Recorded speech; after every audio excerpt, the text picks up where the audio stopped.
So hi guys, welcome to our channel. Myself Piyush Chopra. तो पिछले lecture में अपन ने डिस्कस किया था गैस्ट्रिक फेजेस के बारे में। कितनी गैस्ट्रिक फेजेस थी? मेनली 3 फेज थी। सिफेलिक फेज, सेकंड थी गैस्ट्रिक फेज एंड थर्ड थी इंटेस्टाइनल फेज। तो ये अपन ने स्टमक कंप्लीट कर लिया था पिछले लेक्चर के दौरान। तो अब अपने आगे बढ़ते हैं स्मॉल इंटेस्टाइन की तरफ, जिसमें मेनली एब्जॉर्प्शन होता है फूड पार्टिकल का एंड मेनली डाइजेशन होता है फूड पार्टिकल का। तो दोनों प्रोसेस वो मेनली कहाँ पे होती है? स्मॉल इंटेस्टाइन में।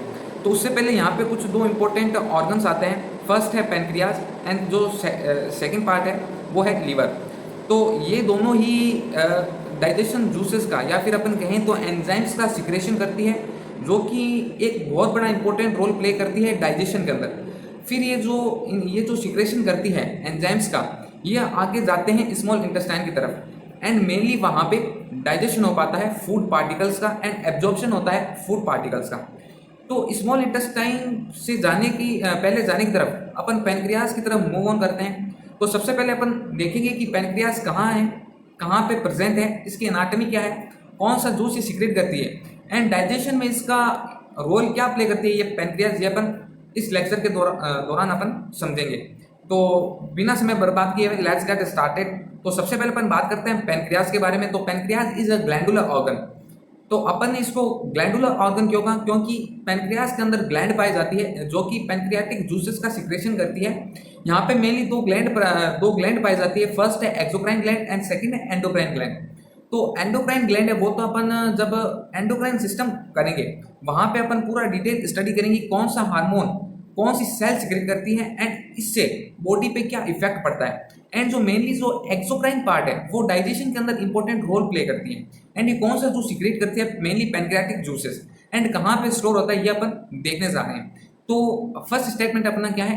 Pancreas is a glandular organ in the digestive system and endocrine system of vertebrates. तो ये वर्टिब्रेट्स के अंदर पाया जाता है पैनक्रियाज एंड ग्लैंडुलर स्ट्रक्चर है and it is located in the abdominal cavity behind the stomach. तो ये कहाँ पे प्रेजेंट होता है? एब्डोमिनल कैविटी अपन किसे बोलते हैं?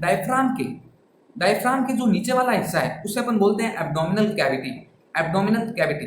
इसोफेगस जहाँ से पास होता है डायफ्राम उससे जो नीचे वाला जो पार्ट है जहाँ पे स्टमक है, स्मॉल इंटेस्टाइन प्रेजेंट है, पैनक्रियाज, लीवर, ये सब कहाँ पे प्रेजेंट है?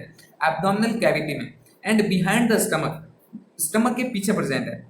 And it is endocrine gland producing several important hormone. जो इसका जो एंडोक्राइन पार्ट है, जो कि अपन एंडोक्राइन सिस्टम में फुल डिटेल स्टडी करेंगे। तो मैं यहाँ पे थोड़ा इंट्रो दे देता हूँ कि कौन सा हार्मोन सीक्रेट करते हैं। तो endocrine gland several important hormones produces. First insulin, glucagon, somatostatin and pancreatic polypeptide. तो ये कुछ हार्मोन है, इंसुलिन हो गया, ग्लूकागॉन हो गया, सोमेटोस्टैटिन है। तो ये कुछ हार्मोन इसके अंदर रिलीज होते हैं। जैसे कि फर्स्ट है ग्लूकागॉन। तो ये ब्लड के अंदर ग्लूकोज लेवल को इंक्रीज करता है, ब्लड को ग्लूकोज लेवल इंक्रीज करता है, जिससे क्या होता है? Diabetes mellitus. तो अब ब्लड के अंदर ग्लूकोज लेवल इंक्रीज हो गया तो पेशेंट को क्या होगा? डायबिटीज हुआ। तो उसको कम करने के लिए अपन इंसुलिन का इंजेक्शन देते हैं जिससे वो इनहिबिट करता है ग्लूकोज लेवल को ब्लड के अंदर। तो मेनली इंसुलिन का क्या काम है? मेनली इंसुलिन का काम है ग्लूकोज लेवल को कम करता है, inhibit the glucose level in the blood. तो इसलिए अपन जो पेशेंट है उसको इंसुलिन के इंजेक्शन प्रोवाइड करवाते हैं। तो ये अपन ने एंडोक्राइन ग्लैंड के बारे में एक बार थोड़ा सा छोटा सा इंट्रो ले लिया। अब जो डाइजेशन जो वाला पार्ट है उसमें मेनली कौन सी ग्लैंड हेल्प करती है? वो है एक्सोक्राइन ग्लैंड। तो आइए डिस्कस करते हैं। तो इसकी जो लेंथ है पैनक्रियाज की वो है 15 सेंटीमीटर। ये आपको ध्यान में रखनी है। वैसे तो कुछ इंपॉर्टेंट नहीं है पर एनाटॉमी पूछे तो आपको ध्यान में रखनी है 15 सेंटीमीटर। तो मैंने कहा कि जो पैनक्रियाज है वो कहाँ पे प्रेजेंट है? Abdominal cavity. तो ये एब्डोमिनल कैविटी है एंड स्टमक के पीछे प्रेजेंट है। ये देखो स्टमक है। तो ये इसके पीछे प्रेजेंट है, स्टमक के पीछे प्रेजेंट है। एंड यहाँ पे डायफ्राम होता है। तो कहाँ पे प्रेजेंट है? In the abdominal cavity and behind the stomach. तो ये अपन ने लीवर की स्ट्रक्चर देखी, एनाटॉमी देखी कि एक्चुअली पैनक्रियाज कहाँ पे प्रेजेंट है। तो अब अपने बात करें कि इसकी कितने पार्ट्स होते हैं, पैनक्रियाज के कितने पार्ट्स हैं। तो मेनली 3 पार्ट्स होते हैं, neck, body and tail. Mainly ये पार्ट्स है head, neck, body and tail. ये 4 पार्ट्स है head, neck, body and tail. Mainly pancreas के 4 पार्ट होते हैं, नेक, हेड, सबसे पहला head, neck, body and tail. तो आइए देखते हैं वन बाय वन। हेड क्या है, टेल क्या है एंड बॉडी क्या है। तो anatomically pancreas is divided into 3 parts. First जिसे कहते हैं अपन हेड एंड जो सेकंड पार्ट है वो है नेक, थर्ड बॉडी एंड फिर टेल। तो जो नेक होती है, जो नेक रीजन है mainly is about 2.5 centimetre.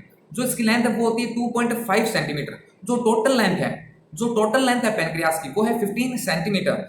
And जो पार्ट है पैनक्रियास के 4 पार्ट है, head, neck, body and tail. And उसमें भी जो नेक की जो लेंथ है वो है 2.5 centimetre and long and lies between the head and the body. वो कहाँ पे प्रेजेंट होता है? नेक, हेड और बॉडी के बीच में प्रेजेंट होता है नेक। हेड जो अपनी नेक है वो कहाँ पे प्रेजेंट है? हेड और बॉडी के बीच में प्रेजेंट है। तो वैसा ही है, the neck is about 2.5 centimetre long and lies between the head and body and the body is the largest part. ये अपन को सबको पता है, नेक इतनी लार्जेस्ट नहीं होती, हेड इतना लार्जेस्ट नहीं होता, जबकि अपनी जो बॉडी है, ये बीच वाला जो पोर्शन है वो सबसे लार्जेस्ट होता है। वैसा ही है कि पैनक्रियास का जो बीच वाली पार्ट है जिसे अपन बोलते हैं body, the body is the largest part of pancreas. तो ये पैनक्रियास का सबसे लार्जेस्ट पार्ट है। कौन? Body. The body is the largest part of pancreas and lies behind the pylorus. Pylorus कहाँ पे प्रेजेंट था? किसका पार्ट था? स्टमक का। सबसे जो लास्ट वाला है, जो एंडिंग पार्ट है, उसे अपन बोलते हैं पाइलोरस रीजन। तो ये जो बॉडी है पैनक्रियास की, ये कहाँ पे किसके पीछे प्रेजेंट होती है? वो कहाँ पे प्रेजेंट होती है? पाइलोरस के पीछे। स्टमक का जो पार्ट है पाइलोरस, उसके पीछे बॉडी प्रेजेंट होती है पैनक्रियास की। ये अपन ने देख ली। तो अब अपने बात करते हैं इसकी जूसेस की बात कर लेते हैं एंड पैनक्रियाटिक जूसेस के बारे में अपन स्टडी करने जा रहे हैं। तो जैसे कि मैंने आपको कहा, pancreas is a glandular organ and located in the abdominal cavity and किसके बिहाइंड में प्रेजेंट होती है? स्टमक के। तो जैसा कि मैंने कहा, pancreatic juice is secreted by exocrine part. जो पैनक्रियाटिक जूस है वो डाइजेशन में हेल्प करती है, एंजाइम सीक्रेट करती है जो कि डाइजेशन में इंपॉर्टेंट रोल प्ले करता है। जबकि एंडोक्राइन पार्ट है, एक बात ध्यान रखना, पैनक्रियाटिक इज एक्सोक्राइन और एंडोक्राइन दोनों ही होती है। जबकि जो एंडोक्राइन पार्ट है वो हार्मोन को सीक्रेट करते हैं एंड जो एक्सोक्राइन पार्ट्स है वो जूसेस या फिर एंजाइम्स को सीक्रेट करती है, जो कि इंपॉर्टेंट रोल प्ले करती है डाइजेशन के अंदर। तो अब अभी अपन डाइजेशन पढ़ रहे हैं, तो इसमें अपन ऑब्वियसली बात है कि एक्सोक्राइन पार्ट के बारे में डिस्कस करेंगे। तो जो एक्सोक्राइन पार्ट्स है वो पैनक्रियाटिक जूसेस को सीक्रेशन करता है। तो pancreatic juice is secreted by the exocrine part of pancreas. तो यही यहाँ पे स्टेटमेंट लिखा हुआ है। क्या लिखा हुआ है? Pancreas juice is secreted by exocrine parts of pancreas and enters the duodenum. तो ये पैनक्रियाटिक जूस है, पहले सीक्रेशन हो गया किसके द्वारा? एक्सोक्राइन पार्ट्स के द्वारा। सीक्रेशन होने के बाद पैनक्रियाटिक जूसेस का ये कहाँ पे एंटर्स होती है? ड्यूडेनम के अंदर, by the help of hepatopancreatic duct. Liver की डक्ट आती है या फिर अपन कहें तो गाल ब्लैडर की डक्ट आती है यहाँ से, एंड यहाँ से आती है pancreatic duct. Common bile duct और पैनक्रियाटिक डक्ट मिक्स होकर ड्यूडेनम के अंदर, स्मॉल इंटेस्टाइन के अंदर खुलती है, उसे अपन बोलते हैं हिपेटोपैनक्रियाटिक डक्ट। कौन सी डक्ट के द्वारा खुलती है? हिपेटोपैनक्रियाटिक डक्ट। ये जब आगे वाला लेक्चर आएगा लीवर या फिर वहां पे अपन पढ़ेंगे गाल ब्लैडर, एंड जहां पे बाइल का सिक्रेशन होता है वो किसके द्वारा आता है? हिपेटिक डक्ट से। एंड जो वापस बाइल डक्ट है वो मतलब आगे पास आउट होती है लार्ज हिपेटिक डक्ट से, या फिर जिसे अपन बोलते हैं सिस्टिक डक्ट। एंड ये जो हिपेटिक डक्ट है वो सिस्टिक डक्ट आगे जाके मिलती है कहाँ पे? Common bile duct. And common bile duct and ये जो पैनक्रियाटिक डक्ट है ये कहाँ पे ओपन होती है? ये ओपन होती है स्मॉल इंटेस्टाइन में by the hepatic pancreatic duct. तो टेंशन मत लीजिए, लीवर वहां पे इतनी डक्ट मैं आपको पढ़ाऊंगा। नेक्स्ट लेक्चर होगा अपना लीवर एंड गाल ब्लैडर पे, तो कंफ्यूज होने की नहीं जरूरत है। यहाँ पे आपको बस इतना ध्यान रखना है कि जो पैनक्रियाटिक जो सीक्रेट हुआ है वो कौन सी ग्लैंड सीक्रेट करता है? वो एक्सोक्राइन ग्लैंड सीक्रेट करता है and bye the help of exocrine part of pancreas and enter the duodenum. And ये जो पैनक्रियाटिक जूस है वो आगे कहाँ पे एंटर होता है? In the part of duodenum region of small intestine, है ना। तो अब अपने देखते हैं कि पैनक्रियाटिक जूस है उसमें कौन कौन सी पार्टिकल्स है, कौन कौन सी जूसेस है। वाटर है, मिनरल सॉल्ट है एंड एंजाइम्स प्रेजेंट रहते हैं। तो मेनली क्या प्रेजेंट रहते हैं ये आपको ध्यान में रखना है, water, mineral salt and enzymes. तो ये मेनली ये 3 पार्टिकल्स है जो आपको ध्यान में रखने की क्या क्या पैनक्रियास के अंदर या फिर अपन कहें तो पैनक्रियाटिक जूस के अंदर मेनली क्या प्रेजेंट है? Water, mineral salt and enzymes. Mainly कौन से एंजाइम्स? ये एंजाइम्स आपको ध्यान में रखने हैं, ये एज इट इज आपको ध्यान में रखने हैं कि पैनक्रियाटिक जूसेस के अंदर कौन से एंजाइम्स पाए जाते हैं। ये एंजाइम्स आपको ध्यान में रखना है। इनका सीक्वेंस पूछा जाता है कि लाइपेज इसके अंदर प्रेजेंट होता है नहीं होता, या फिर अपन जिसे बोलते हैं प्रोटीएज इसके अंदर प्रेजेंट होता नहीं होता। तो ये सीक्वेंस या फिर जिसे अपन कहें कि मेनली कितने एंजाइम्स हैं, पैनक्रियाटिक जूस मेनली कौन से एंजाइम सीक्रेट करते हैं, या एंजाइम्स आपको ध्यान में रखना है। तो फर्स्ट है पैनक्रियाटिक अमाइलेज, सेकंड है लाइपेज, थर्ड है प्रोटीएज, फोर्थ है ट्रिप्सिनोजन। ये ट्रिप्सिनोजन बहुत इंपॉर्टेंट एंजाइम्स है पैनक्रियाटिक जूसेस का। तो फर्स्ट है पैनक्रियाटिक अमाइलेज, सेकंड है लाइपेज, थर्ड है प्रोटीएज, फोर्थ है ट्रिप्सिनोजन, फिफ्थ है काइमोट्रिप्सिनोजन एंड सिक्स्थ है न्यूक्लियेजेज। तो ये मेनली 6 एंजाइम्स है जो कि पैनक्रियाटिक जूस सीक्रेट करती है। मैं एक बार फिर रिपीट करता हूं, फर्स्ट है पैनक्रियाटिक अमाइलेज, सेकंड है लाइपेज, थर्ड है प्रोटीएज, फोर्थ है ट्रिप्सिनोजन, फिफ्थ है काइमोट्रिप्सिनोजन एंड सिक्स्थ है न्यूक्लियेज। तो ये जो मेनली ये जो 6 जिसे अपन बोलते हैं ना एंजाइम्स, तो ये मेनली 6 एंजाइम्स है जो कि फूड को डाइजेशन या फिर जैसे अपन कहें फूड को डाइजेस्ट करने में बहुत इंपॉर्टेंट रोल प्ले है। कौन सा एंजाइम्स कार्बोहाइड्रेट को डाइजेस्ट करता है, कौन सा एंजाइम्स प्रोटीन को डाइजेस्ट करता है एंड कौन सा एंजाइम फैट को डाइजेस्ट करता है, ये आपको ध्यान में रखना है कि कौन सा एंजाइम्स किसको डाइजेस्ट करता है। तो one by one upon discussion करने जा रहे हैं। तो ये जो सारे एंजाइम्स है ये सिक्रेशन होते हैं, इनका प्रोडक्शन होता है, ये सिक्रीट होते हैं in the form of inactive. ये बात आपको ध्यान में रखनी है। जितने भी ये सारे एंजाइम्स हैं ये सिक्रीट होते हैं, पर ये एक्टिव फॉर्म में सिक्रीट नहीं होते, ये इनएक्टिव फॉर्म में सिक्रेटेड होते हैं। ये इनएक्टिव फॉर्म में इसका सिक्रेशन होता है एंड कुछ सेल्स या जिसे अपन कहें तो एंजाइम्स पाए जाते हैं स्मॉल इंटेस्टाइन में, जिसे अपन बोलते हैं एंटेरोकाइनेज। एंटेरोकाइनेज एक एंजाइम्स है जो कि इन एंजाइम्स को एक्टिव करते हैं, फिर ये आगे डाइजेशन में हेल्प करते हैं। तो आपको ये बात ध्यान में रखनी है, जब भी इन एंजाइम्स का, ये जो 6 एंजाइम्स हैं, इनका सिक्रेशन होता है या फिर इनका प्रोडक्शन होता है तो एक्टिव फॉर्म में नहीं होता, ये पहले इनएक्टिव फॉर्म में होता है। इनको एक्टिव किया जाता है bye the help of enterokinase enzyme. ये एंजाइम आपको ध्यान में रखना है, ये कॉम्पिटिटिव एग्जाम्स में आपसे बहुत बार पूछा जाता है कि ये जो पैनक्रियाटिक जैसे अपन बोलते हैं एंजाइम्स, पैनक्रियाटिक एंजाइम्स, जैसे भी आपको दे देगा कि ट्रिप्सिनोजन है तो वह एक्टिव होता है कौन से एंजाइम्स के द्वारा।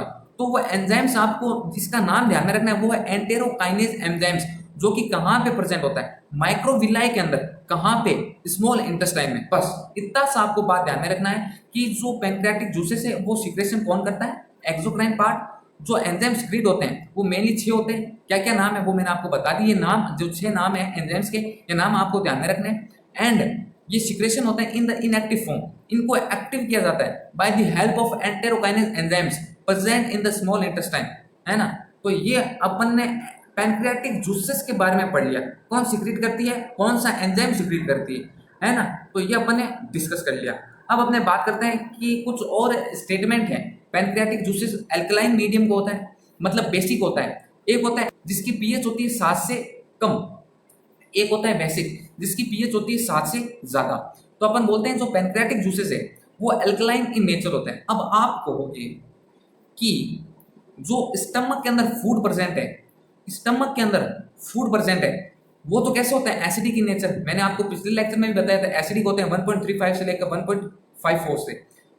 तब ये जो पैनक्रियाटिक जूस है ये अल्कलाइन मीडियम के होते हैं, मतलब बेसिक होते हैं। तो ये दोनों आपस में जब मिलते हैं तो आगे जाके स्मॉल इंटेस्टाइन में एंटर होते हैं, तब वहां पे पीएच अल्कलाइन होगी या एसिडिक होगी।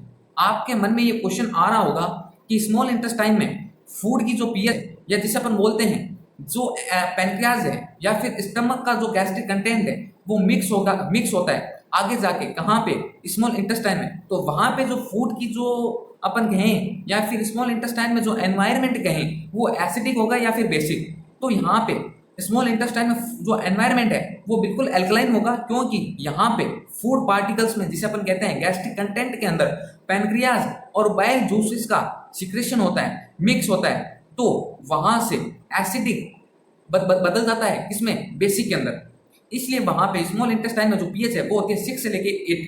ये आपको ध्यान में रखनी है, टेंशन मत लीजिए। जो आगे लेक्चर होगा स्मॉल इंटेस्टाइन में वहां पे मैं आपको पूरा इंडिकेट करूंगा कि जैसे कि फूड निकला स्टमक से स्मॉल इंटेस्टाइन तो वहां पे मिक्स हुआ pancreatic juices and bile juices, इससे एसिडिक नेचर कन्वर्ट हो गया बेसिक के अंदर। बस आपको अभी यहाँ इतना ही ध्यान में रखना है कि जो पैनक्रियाटिक जूसेस है ये जो 6 एंजाइम्स है उनका नेचर कैसा है, अल्कलाइन इन नेचर।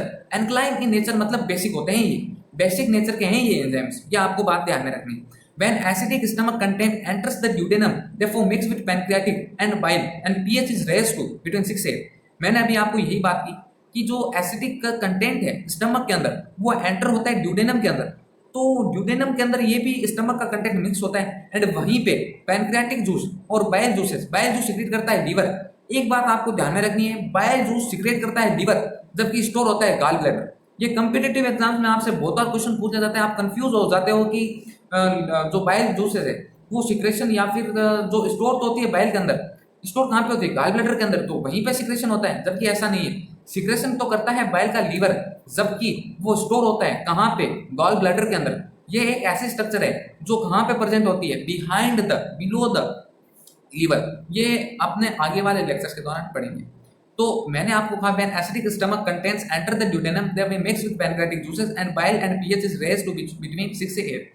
यही बात है कि जो गैस्ट्रिक कंटेंट है वो ड्यूडेनम के अंदर मिक्स होती है, वहीं पे पैनक्रियाटिक जूस और बाइल जूसेस भी मिक्स होते हैं, जिससे ये जो एसिडिक कंटेंट है या फिर एसिडिक एनवायरनमेंट है वो बदल जाता है, किसमें, बेसिक में, जिसकी पीएच होती है 6 से 8। ये बात आपको ध्यान में रखनी है पैनक्रियाटिक जूसेस के बारे में।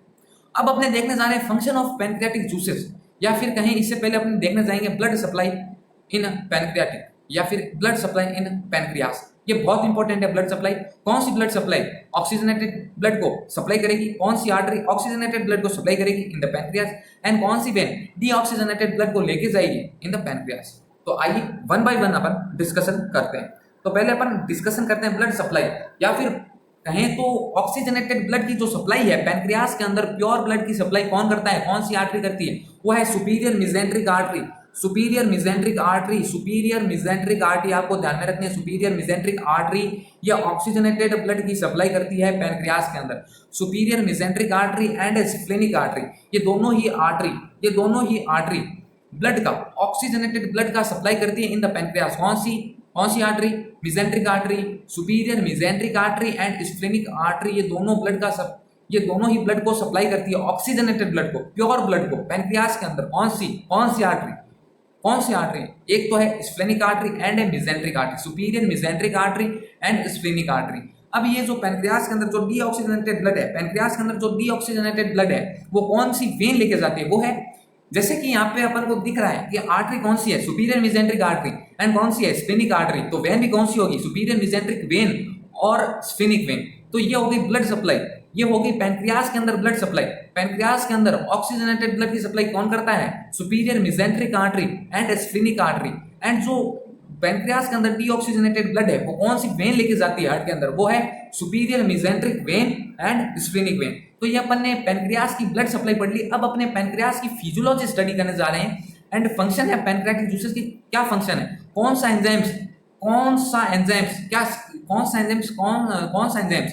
क्या ब्रेक डाउन करता है, कौन सा एंजाइम्स कार्बोहाइड्रेट ब्रेक डाउन करता है, कौन सा एंजाइम्स प्रोटीन को ब्रेक डाउन करेगा, कौन सा एंजाइम्स फैट को ब्रेक डाउन करेगा, ये अपने देखने जा रहे हैं। तो आइए डिस्कस करते हैं फंक्शन ऑफ पैनक्रियाटिक जूसेस पे।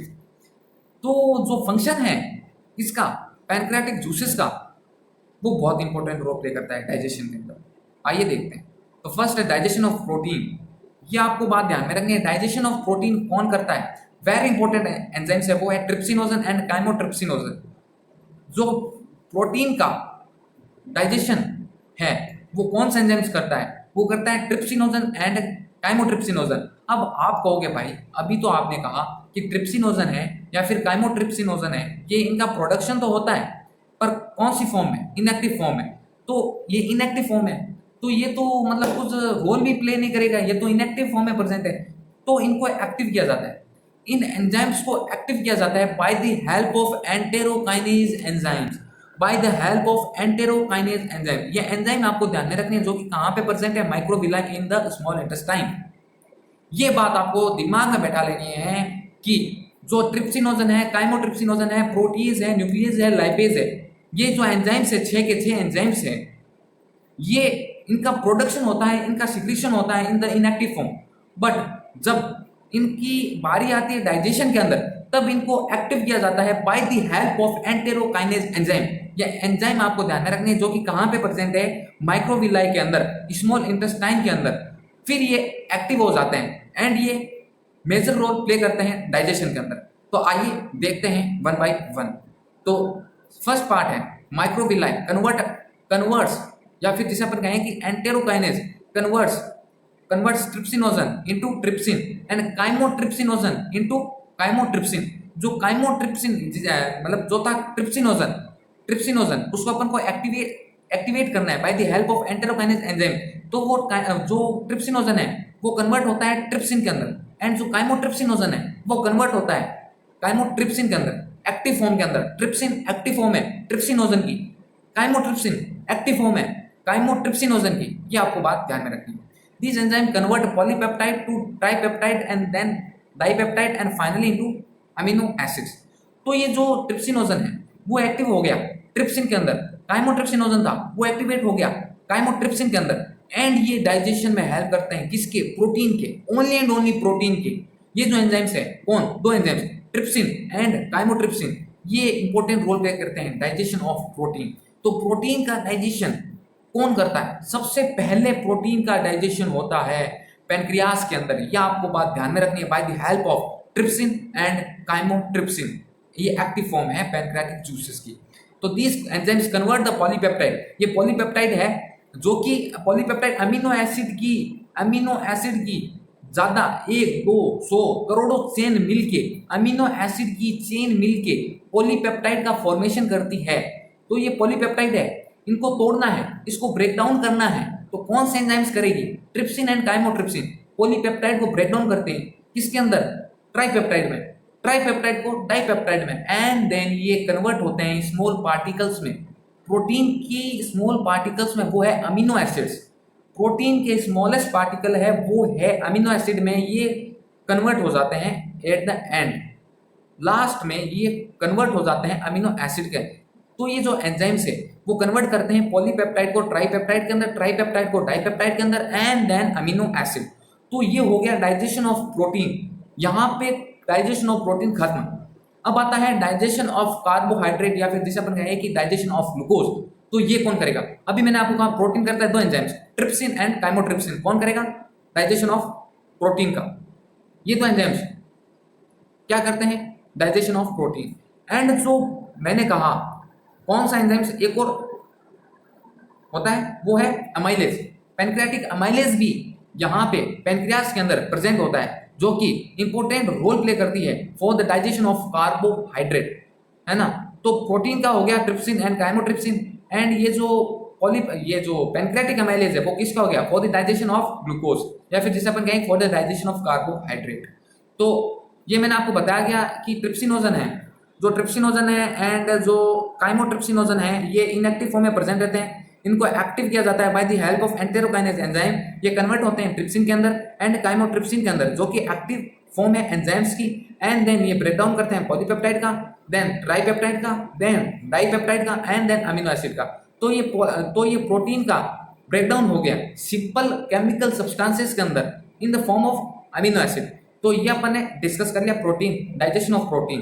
तो अब अपने जो सेकंड पार्ट है वो अपने देखने जा रहे हैं वो है डाइजेशन ऑफ कार्बोहाइड्रेट। तो आपको बात ध्यान में रखनी है, पैनक्रियास के अंदर कार्बोहाइड्रेट, प्रोटीन और फैट तीनों का डाइजेशन होता है। कॉम्पिटिटिव एग्जाम्स में पूछ लिया जाता है कि पैनक्रियास के अंदर प्रोटीन, कार्बोहाइड्रेट एंड लिपिड जिसे अपन कहें फैट, तो इन तीनों का ही डाइजेशन होता है पैनक्रियास के अंदर। तो फर्स्ट अपन ने देख लिया डाइजेशन ऑफ प्रोटीन, सेकंड अपने देखने जा रहे हैं डाइजेशन ऑफ कार्बोहाइड्रेट। तो जैसा कि मैंने आपको कहा कि डाइजेशन ऑफ कार्बोहाइड्रेट कौन करेगा, वो है पैनक्रियाटिक अमाइलेज। अब आप कहोगे कि अमाइलेज तो प्रेजेंट कहाँ पे, सलाइवा के अंदर, तो वहां पे कार्बोहाइड्रेट का या फिर जिसे अपन कहें पॉलीसेकेराइड स्टार्च का डाइजेशन, या फिर कहें इन द सिंपल फॉर्म कि कार्बोहाइड्रेट का डाइजेशन माउथ के या फिर सलाइवा में ही हो जाना चाहिए था, पर ऐसा नहीं है। वहां पे ओनली 30% डाइजेशन होता है स्टार्च पार्टिकल का, या फिर अपन कहें कि कार्बोहाइड्रेट का वहां पे माउथ के अंदर 30% ही डाइजेशन होता है स्टार्च का। यह है पॉलीसेकेराइड, वहां पॉलीसेकेराइड कन्वर्ट होता है डाइसेकेराइड माल्टोज में, स्टार्च कन्वर्ट होता है माल्टोज में। ये मैंने पिछले लेक्चर में स्टमक में या फिर कहें अपने सलाइवा के अंदर पूरा डिटेल स्टडी करवाया है आपको। यदि आपने वो लेक्चर नहीं देखा तो प्लीज वो लेक्चर जाके देखें, आपके लिए बहुत हेल्पफुल होगा।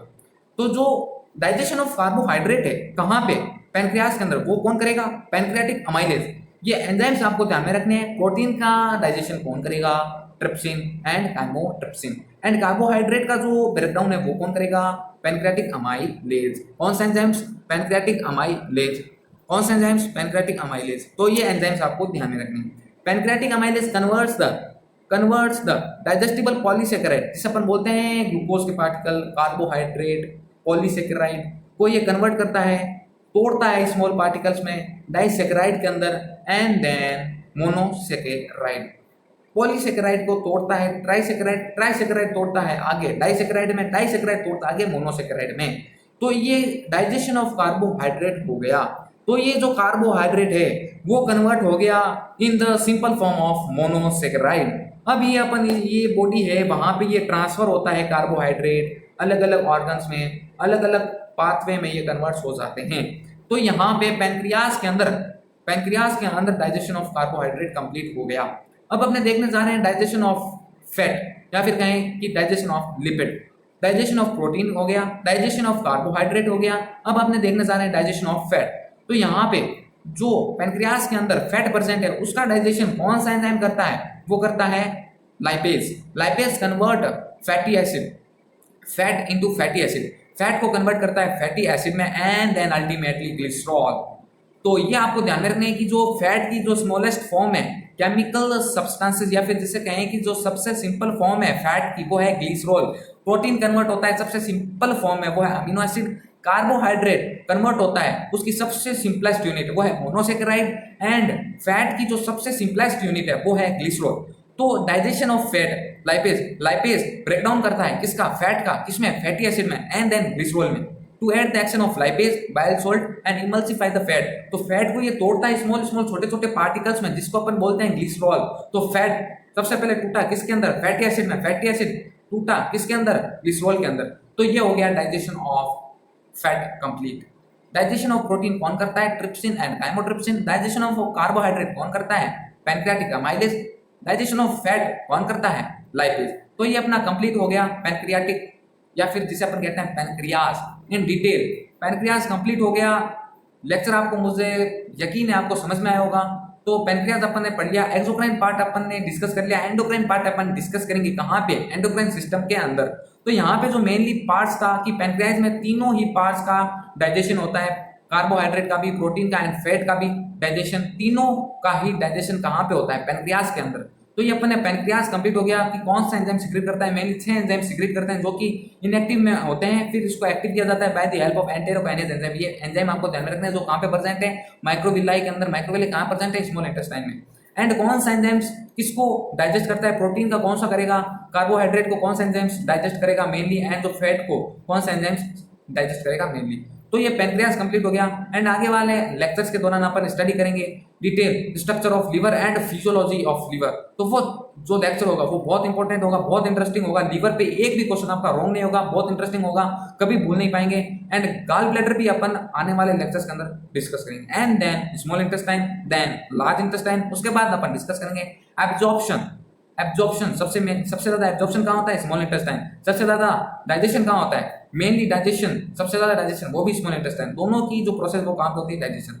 उसके बाद ये जो डाइजेस्टिव सिस्टम है वो कंप्लीट हो जाएगा। तो उम्मीद करता हूं कि ये लेक्चर आपको समझ में आया होगा। तो समझ में आया है तो like, share and comment and subscribe the channel करना मत भूलिएगा। So keep supporting. मिलते हैं आने वाले लेक्चर्स के दौरान। So thank you, bye bye, see you.